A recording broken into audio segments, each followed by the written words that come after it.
Le 18 juin 1815, sur un plateau boueux de Belgique appelé Waterloo, la plus grande entreprise de conquête militaire dépose officiellement le bilan. On appelle ça une liquidation judiciaire forcée, pas une cession d'actifs, pas une retraite stratégique, une liquidation pure, définitive et publique. Le PDG de cette entreprise se retrouve exilé sur une île volcanique de 122 km², perdue dans l'Atlantique Sud, sans plan de retour. Il a 45 ans, ce qui représente un homme encore dans la plénitude de ses capacités intellectuelles et de son ambition. Il mourra 6 ans plus tard sans avoir jamais formalisé un plan de succession, ni laissé derrière lui une organisation capable de fonctionner. Son nom est Napoléon Bonaparte. Son dossier est le plus brillant et le plus consternant que l'histoire du management ait produit. Il réunit les deux extrêmes.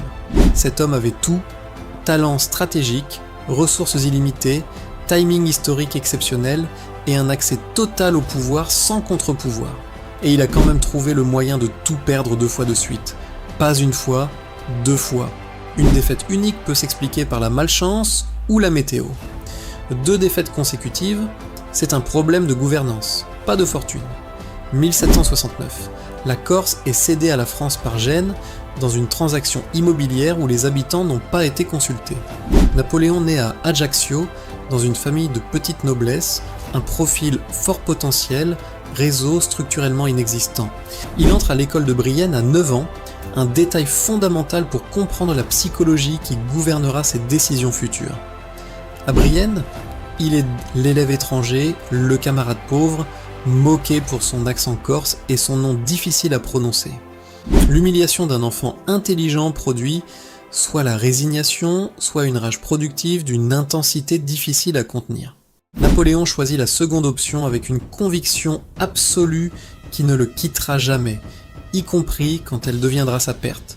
Son ascension fulgurante est un parcours de recrutement ultra accéléré, rendu possible par un seul catalyseur: la Révolution française. La Révolution détruit le plafond de verre aristocratique.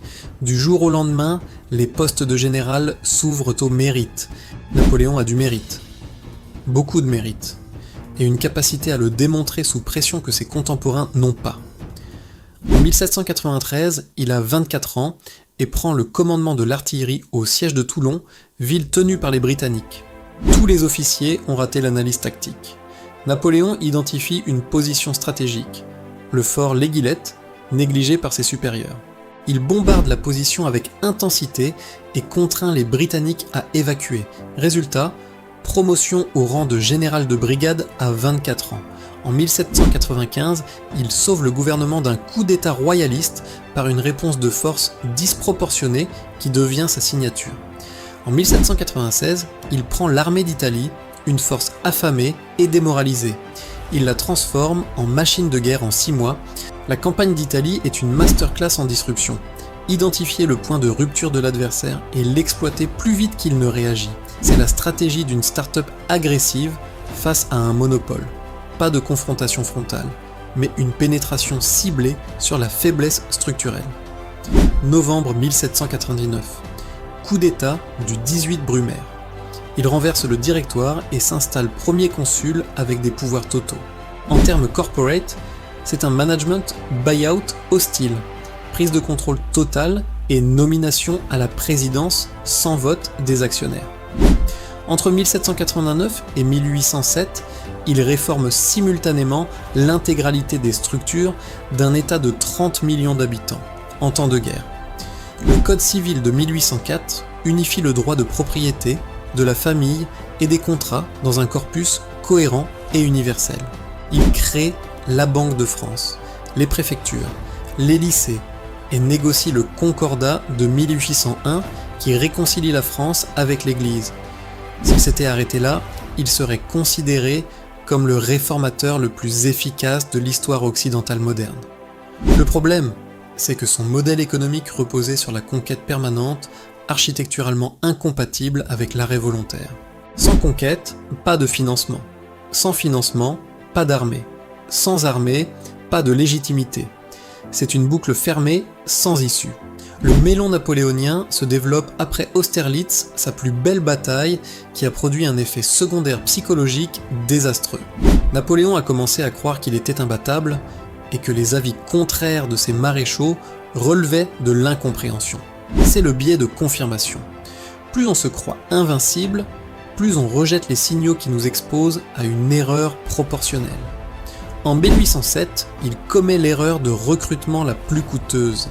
Il place ses frères sur les trônes conquis au prix de milliers de morts. Nomination basée sur la loyauté familiale, sans évaluation des compétences. Joseph en Espagne déclenchera une guérilla épuisante. Pas de skills. En 1812, Napoléon envahit la Russie avec 685 000 hommes, l'objectif étant d'atteindre Moscou avant l'hiver. L'armée russe pratique la terre brûlée, une doctrine défensive que Napoléon n'avait simplement pas intégrée dans son modèle. Il arrive à Moscou pour trouver la ville vide et en flammes. Un sacrifice d'une radicalité non prévue dans ses scénarios. Il attend 5 semaines la négociation qui ne viendra jamais pendant que le thermomètre descend et que les stocks s'épuisent.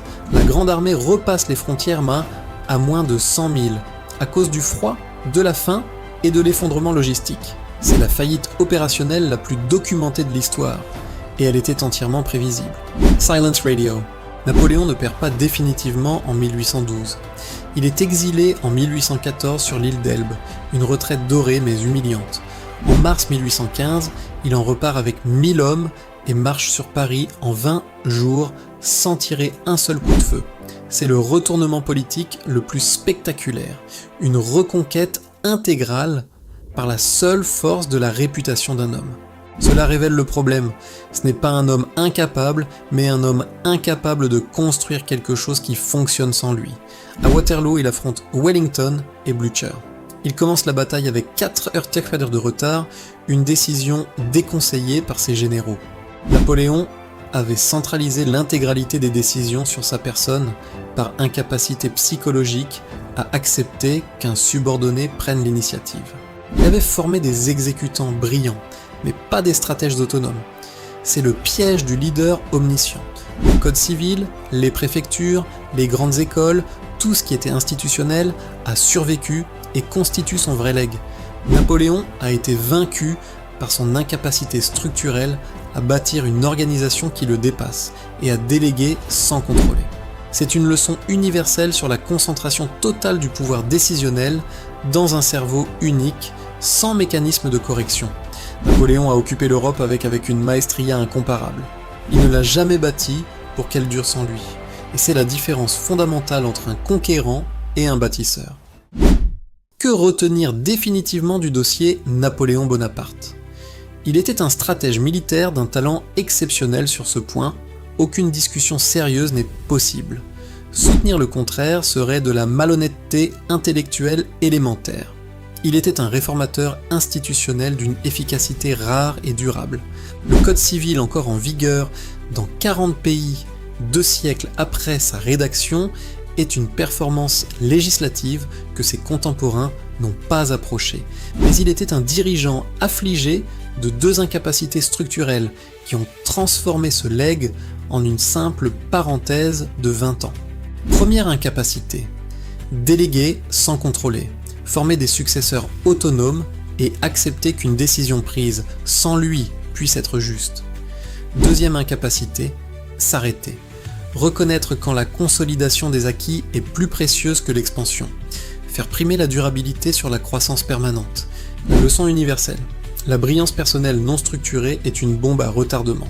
Plus elle est brillante, plus l'explosion est dévastatrice. Et maintenant, la notation finale.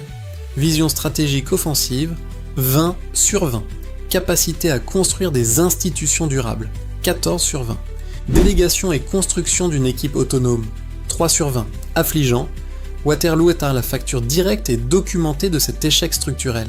Plan de succession, 0 sur 20. Néant absolu. Le roi de Rome a 4 ans en 1815 et n'a jamais gouverné quoi que ce soit.